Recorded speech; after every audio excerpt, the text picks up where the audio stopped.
Hello, hey, I'm Sikandar Aburaki from Tute Plus 24. Today I'm going to show you one Arduino based project. This is a very simple project. This is the traffic control system, and this traffic control system is controlled by Arduino microcontroller. This is Arduino Mega 2560 module, and it is powered by the power bank.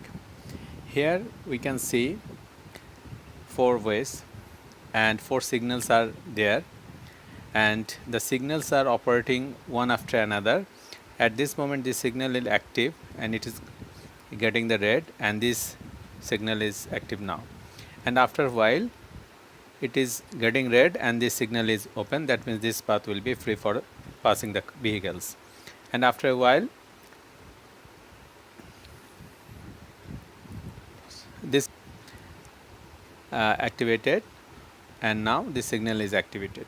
So we will extend this project with the density based vehicle management traffic system, and I hope this video will be enjoyable for you, and I will invite you to watch the second video which will be the density based traffic control system.